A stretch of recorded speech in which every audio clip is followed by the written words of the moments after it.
नमस्ते, म सञ्जीव केसी। आज यहाँहरूको बिचमा तपाईँ हाम्रो सबैको लोकप्रिय युट्युब च्यानल्स युट्युबमा बोल्ने मान्छे आउट स्पोकन पर्सन को च्यानलमा मैले एउटा श्रव्य दृश्य सामग्री यहाँहरूको बिचमा साझेदारी गर्दैछु।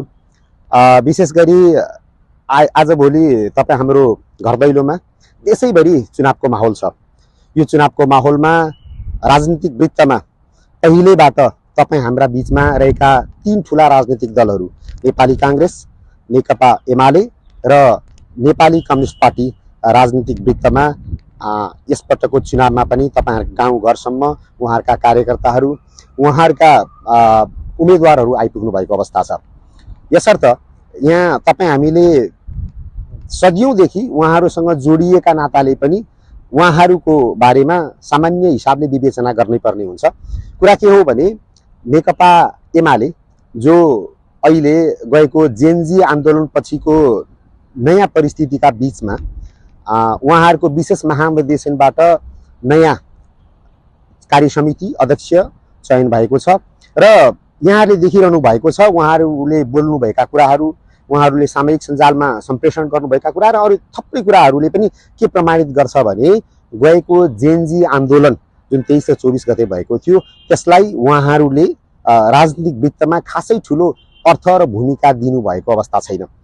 यसर्थमा त्यो आन्दोलनलाई उहाँहरूले सामान्य आन्दोलनका रूपमा अथवा केटाकेटी खेलेका रूपमा मटाङ्ग्रा खेलेका रूपमा, कहिले गुलेली हालेका रूपमा अथवा सामान्य हिसाबले यसलाई विवेचना गर्नुभएको छ, यो प्रश्न नै छ। विशेष गरी एमालेको सन्दर्भमा भन्नुपर्दाखेरि एमालेका अध्यक्ष, तत्कालीन अहिलेका अध्यक्ष नेकपा एमालेका अध्यक्ष तपाईँको जो हुनुहुन्छ उहाँले गर्नुभएका जनताका बिचमा गर्नुभएका पहिलेका प्रयासहरू कति हिसाबले सराहनीय पनि थिए। तथापि उहाँले जुन हिसाबले दुष्ट भएर प्रस्तुत हुनुहुन्छ, जुन भाषाशैली र अपमानका साथ अरूहरूमाथि गाली बेजती गर्नुहुन्छ र कार्यकर्ताहरूलाई पनि त्यसै गर्न बार बार निर्देश गरिरहनु भएको छ, यस सन्दर्भमा पनि उहाँहरूले यसपटकको हारका निमित्त सबैभन्दा बढी भागीदार आफूलाई बनाउँदै हुनुहुन्छ। मलाई विश्वास छ थुप्रै मान्छेहरू, तपाईँ हामीहरू नेकपा एमालेलाई जसरी हिजोका दिनमा विश्वास गर्थ्यौँ अब त्यो अवस्था रहेन। अर्को ठुलो पार्टी जो अहिले पनि यसपटकको चुनावमा पनि तपाईँ हाम्रा बिचमा उहाँहरूका उम्मेदवार हुनुहुन्छ नेपाली काङ्ग्रेस पार्टी, जो सदियौँदेखि प्रजातन्त्रको स्थापना र बलिदानका निमित्त उहाँहरूले ठुलो अनवरत सङ्घर्ष गर्नुभएको छ। त्यसमा तपाईँ हामी तमाम जनताहरू जोडिएका थियौँ। तथापि पछिल्लो समयमा पुस्ता हस्तान्तरणको कुरा आयो र एक हिसाबले पुस्ता हस्तान्तरण पनि भएको छ। त्यहाँ थोरै भए पनि गएको नयाँ राजनीतिक परिस्थितिलाई उहाँहरूले आत्मसात गर्नुभएको छ। जेनजी आन्दोलनप्रति उहाँहरूको सदाशयता देखिन्छ र उहाँहरूको पार्टीभित्र रहनुभएका पुराना प्रधानमन्त्री, पूर्व प्रधानमन्त्री सभापति शेरबहादुर देउवा उहाँ विस्थापित हुनुभएको छ र नयाँ नेतृत्व आएको छ काङ्ग्रेसमा। आश गरौँ यसपटक उहाँहरूले थोरै केही भए पनि राम्रो गर्नुहुनेछ अथवा जनअपेक्षालाई पुरा गर्ने सन्दर्भमा उहाँहरूले गर्नुभएका हिजोका बाचाहरू उहाँहरू सत्ता र शक्तिमा हुँदाखेरि कति पुरा गर्नुभयो त्यसको परीक्षा हुने बेला आएको छ र मलाई विश्वास छ तपाईँ हामीले यी सबै कुराहरूलाई सूक्ष्म रूपले हेरिरहेका छौँ, नजिकबाट निहालिरहेका छौँ। यसर्थ उहाँहरूले गर्नुभएको योगदान अनि उहाँहरूले देश र जनताप्रति दिनुभएको धोकाको पनि लामो श्रृङ्खला छ। त्यो धोकाको श्रृङ्खलालाई यसपटक यहाँहरूले आफ्नो मतदानका मार्फतबाट उहाँहरूलाई कति अगाडि बढाउने, कति जित र हारको भागीदार बनाउने भन्ने कुरा यहाँहरू स्वयंले निर्धारण गर्नुहुनेछ। अब तेस्रो अर्को पार्टी जो हिजो नेकपा माओवादीका नाममा थियो अनि आज बिस्तारै त्यो माओवाद, जनयुद्ध, प्रचण्डपद जस्ता सबै कुराहरूलाई तिलाञ्जली दिँदै नेपाली कम्युनिस्ट पार्टीका रूपमा एकीकृत भएको छ र त्यो पार्टी आज पार्टीका संयोजक पूर्व प्रधानमन्त्री प्रचण्ड, जसलाई पुष्पकमल दाहाल भनेर भन्छौँ हामी, उहाँ रुकुम पूर्व पुग्नु भएको छ। फरक फरक नयाँ ठाउँमा पुग्ने र आफ्नो सिट सुरक्षित गर्ने ध्यानमा उहाँहरू हुनुहुन्छ। मलाई त यस्तो लाग्छ कि नेपाली कम्युनिस्ट पार्टीले यसपटकको चुनावमा दोहोरो अङ्कको नतिजा निकाल्नु पनि निकै टाढाको कुरा हुनेछ। यसर्थ मैले यहाँलाई भनौँ विवेचनात्मक हिसाबले भन्नुभयो भने नेकपा एमाले आफ्नै कारणले सकिँदैछ, किनकि नेकपा एमालेमा तपाईँको अध्यक्षलाई सर्वस्वरमा ठान्ने प्रवृत्तिले गर्दाखेरि एउटा ठुलो हिस्सा त्यहाँनिर नेकपा एमालेसँग नेकपा एमाले नै भएर जोडिन सकेको छैन। त्यसैले उहाँहरूले आफैलाई हराउनुहुन्छ, यो कुरामा ढुक्क हुनुहोस्। दोस्रो कुरा रह्यो काङ्ग्रेसभित्र पनि त्यस्तै समस्या छ, अन्तर्द्वन्द छ। एउटा हिस्सा जो विशेष गरी पूर्व प्रधानमन्त्री लाई साथ दिएर बसेको छ, त्यो हिस्साले उहाँलाई फेरि यो चुनावमा आउने चुनावमा पनि उहाँहरूका बिचमा थुप्रै द्वन्द्वहरू हुने र अन्तर्घातहरू हुने कुराहरू प्रष्टै छन्। यसले गर्दाखेरि पनि काङ्ग्रेस आफैमा हार्दैछ। काङ्ग्रेसलाई हार्नलाई तपाईँ हामीले केही गर्नै पर्दैन। नेकपा माओवादी, पूर्व नेकपा माओवादी र अहिलेको नेपाली कम्युनिस्ट पार्टी, जसले थुप्रै यो श्रृङ्खला तपाईँको प्रचण्ड पथलाई विसर्जन गरिसकेको छ, नीति र नियमहरू सबै छोडिसकेको छ। अब ऊ एउटा सानो कित्तामा पुगेको छ।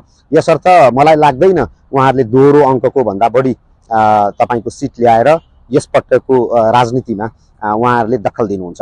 अब त्यसो भए यी समस्याहरूका बावजुद तपाईँ हामीले थुप्रै चिजहरू गऱ्यौँ, यसका बावजुद तपाईँ हामीले यसपटकको चुनावमा भोट कसलाई दिने र के गर्ने, अब को विकास र निकासका निमित्त तपाईँ हामीले कसरी अगाडि बढ्ने भन्ने कुरा चाहिँ महत्त्वपूर्ण हो। यो सवाल महत्त्वपूर्ण छ।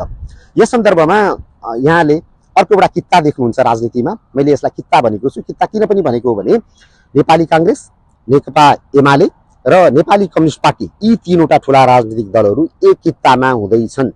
सामान्यतः उहाँहरू नीति नियमका हिसाबले, आफ्ना घोषणापत्रका हिसाबले, वाचाका हिसाबले, नामका हिसाबले फरक भए पनि काम र व्यवहार अनि परिणामका हिसाबले उहाँहरू एकातर्फ हुनुहुन्छ। यो एउटा कित्ता छ। यहाँहरूलाई भन्दै थिएँ कि वास्तवमा कित्ताको हिसाबले नेकपा एमाले, नेपाली काङ्ग्रेस र नेपाली कम्युनिस्ट पार्टी काम, नाम र दामका हिसाबले मैले यसर्थ भन्न खोजेको, उहाँहरूले हिजो राजनीतिक सन्दर्भमा दिनुभएको परिणामका हिसाबले उहाँहरू एक कित्तामा हुनुहुन्छ। यो चुनावमा यहाँले प्रश्न देख्नु भएको छ, उहाँहरू एउटा कित्ता हो। यसर्थ त्यसो भए अर्को कित्ता के हो? किनकि उहाँहरूले जुन परिणाम दिनुभयो तपाईँ हाम्रा बिचमा गएका 3 दशकमा भन्नुहोस् अथवा 30 वर्षको बिचमा, यसले तपाईँ हामी खुसी छैनौँ। त्यसो भए अब खुसी हुने, अबका तमाम समस्याहरूको समाधान गर्ने अर्को एउटा कित्ताको बारेमा म कुराकानी गर्छु। त्यो हो हालैका दिनमा केही वर्षभित्र स्थापित भएर तपाईँ हाम्रा बिचमा अथवा भनौँ गाउँसम्म जनसम्म पुगेको अर्को पार्टी राष्ट्रिय स्वतन्त्र पार्टी।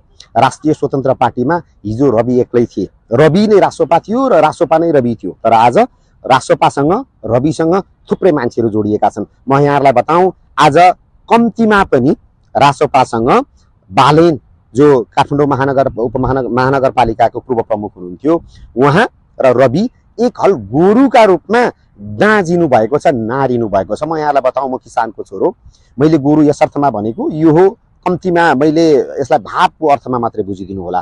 किनकि गोरुहरूप्रति हाम्रो श्रद्धा, गोरु जसले जमिन जोत्छ अनि त्यो जमिनलाई हामी सिंचित गर्छौँ, त्यहाँ फुलाउँछौँ, सृजना गर्छौँ अनि हामी त्यो अन्न भण्डारलाई तपाईँको वर्षभरिका लागि आफ्नो खाद्यान्न स्रोतका रूपमा बुझ्छौँ, पुज्छौँ, पुर्याउँछौँ। त्यसैले त्यो अबका तमाम समस्याहरूलाई एक हल गोरुका रूपमा बालेन र रविले सम्हाल्दै हुनुहुन्छ। अनि त्यो पार्टीभित्र थुप्रै तमाम मान्छेहरू हुनुहुन्छ।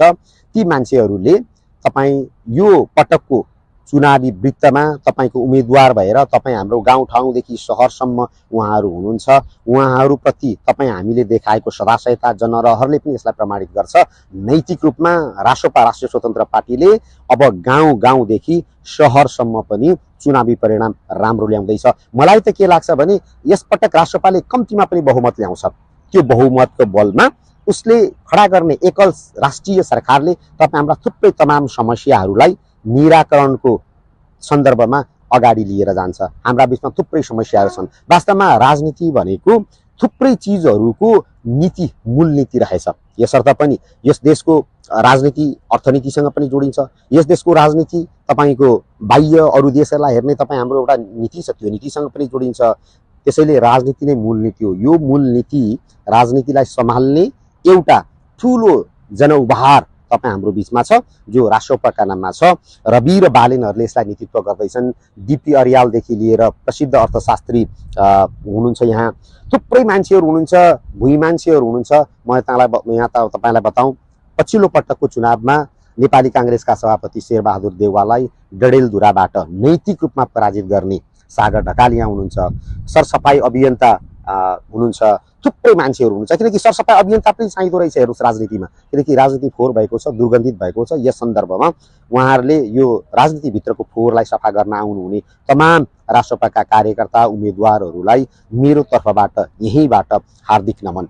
म यहाँहरूलाई विश्वास दिलाउन चाहन्छु, यी मान्छेहरू ती सबल, सक्षम र कर्मठ मान्छेहरू हुन् जसले अबको देशको मुहार पक्कै फेर्छन्, अवश्य फेर्छन्, साँच्चै फेर्छन्। त्यसैले मन परिवर्तन गर्नुहोला, तपाईँको मत परिवर्तन गर्नुहोला। तपाईँ काङ्ग्रेसै रहनुहोला मुस्किल छैन, तपाईँ कम्युनिस्ट नै रहनुहोला मुस्किल छैन, तपाईँ माओवादी या एमाले नै रहनुहोला मुस्किल छैन। तर म तपाईँलाई बताउँ, यसपटक हामीसँग कम्तीमा 5 वर्ष राष्ट्रपालाई दिने योजनाका साथ तपाईँले यसपटक राष्ट्रपाको चुनाव चिन्ह घन्टीमा मतदान गर्नै पर्छ।